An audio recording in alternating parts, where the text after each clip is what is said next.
Why do they call you Little Blue? Playing in his bath a summer was due. He bit his mummy's fountain pen and broke it in two. The ink it squirted in the water, wow. His mummy has a blue boy now. They scrubbed and rubbed, he cried and kicked up a din. The more they washed it off, the more it washed in. He cried, oh mummy, mummy, what shall I do? I'll have to stay a little blue. One day it was Tuesday. On Tuesdays, Mrs. Jellybun always goes to the supermarket because you get double stamps. She waits for Little Blue at the end of afternoon school and takes him along to help her. Little Blue always hates Tuesdays because there are generally other mothers waiting, some with prams and kiddie carts, and it makes him feel he's back with the babies instead of the big school.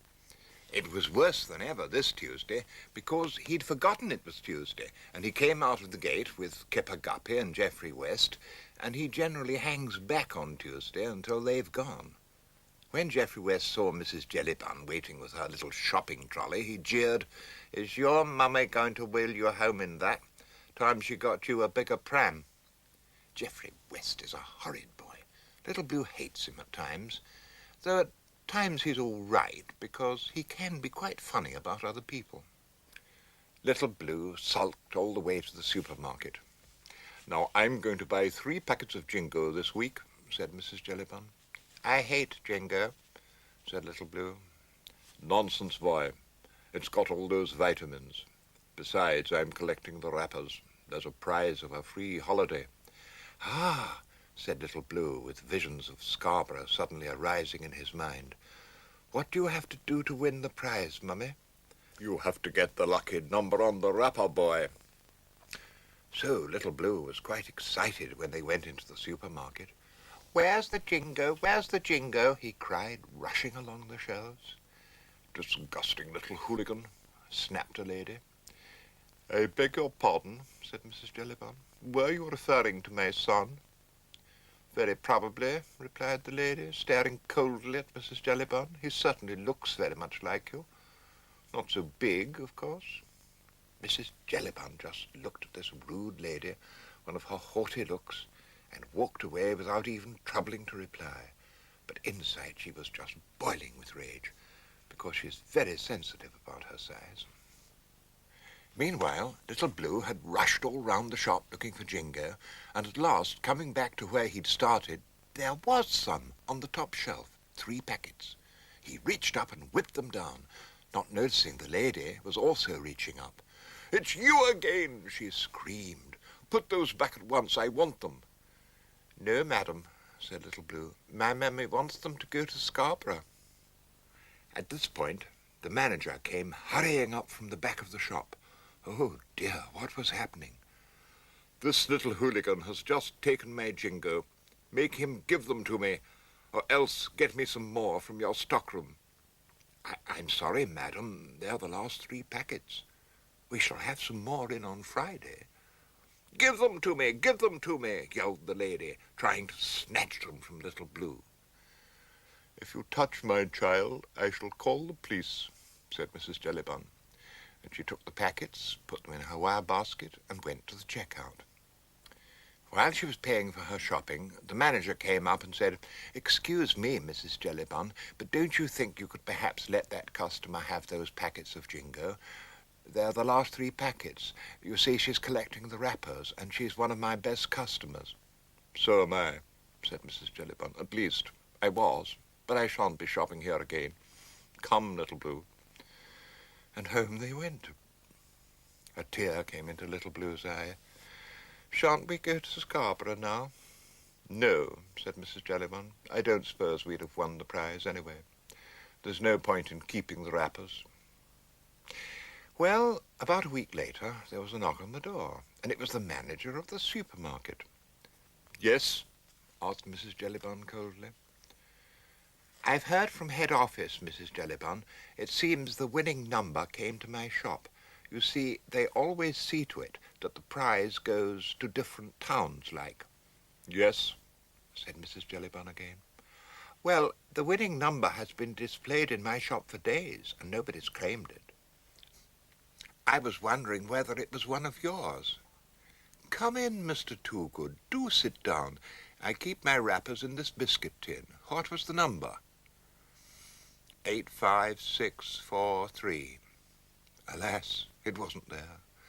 Mrs. Jellybun sighed, but Little Blue shouted, "Those last 3 packets, you didn't trouble to save the wrappers." And darting out to the dustbin, he fished them out. 85643, he yelled. They had won the prize after all. "When shall we go to Scarborough?" Little Blue asked his mummy that night. "We're not going to Scarborough, boy. We're going to Venice." Little Blue was very disappointed. "Venice? Where's Venice?" "Don't they teach you any geography at school, boy?"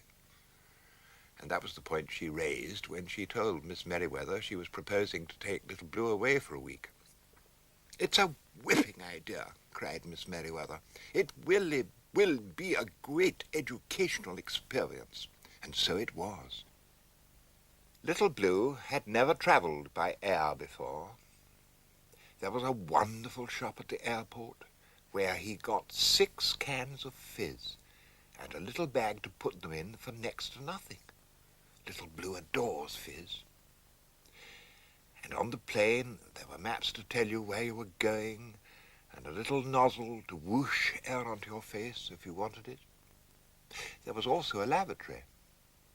But Mrs. Jellybun said it was a pity they had to make it so small. Venice was wonderful. There were long boats like black swans, and the men who took you out wore round straw hats with ribbons. You could buy them in the shops. Then Little Blue fed the pigeons in the big square and was photographed with them standing all over him. And there was a lot of sea and an island with sands that were every bit as good as Scarborough. Then they went to a place where they were making these Venetian glass things. Little Blue said to the Italian gentleman, "Sir, could I have a blow at that, please?" And the Italian gentleman said, "Si," which means yes. So Little Blue had a blow. Mrs. Jellybun said, "That's enough, boy. You'll strain yourself." But at last the week was over, and they found themselves on the plane going home. "You've drunk quite enough of that fizz, boy," said his mummy. "Put it away. It'll only make you want to go, and that little convenience at the back is very small and awkward."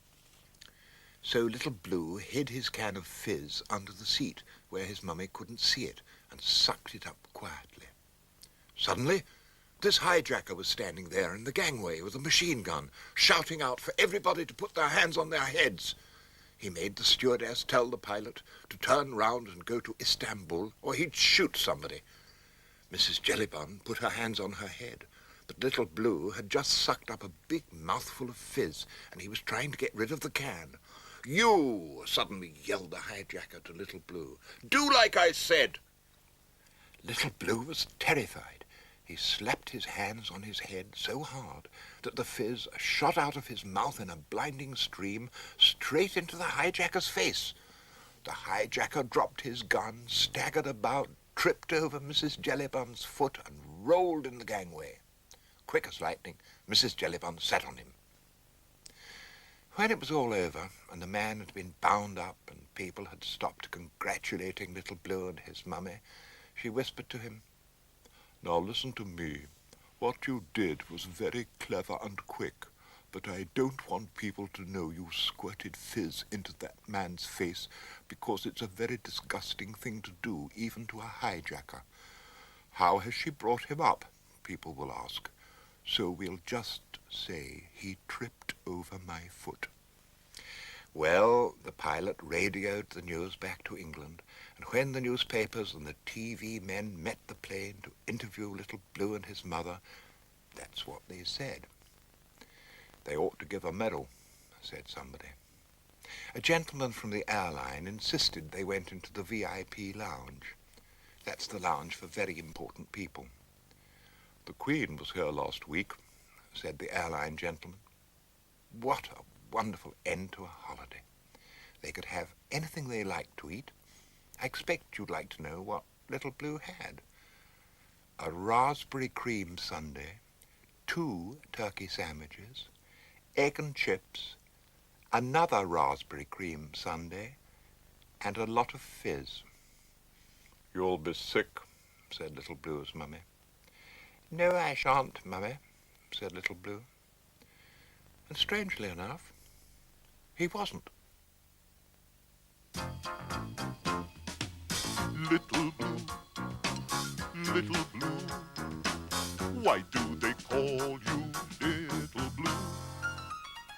Playing in his bath as some of us do, he bit his mummy's fountain pen and broke it in two.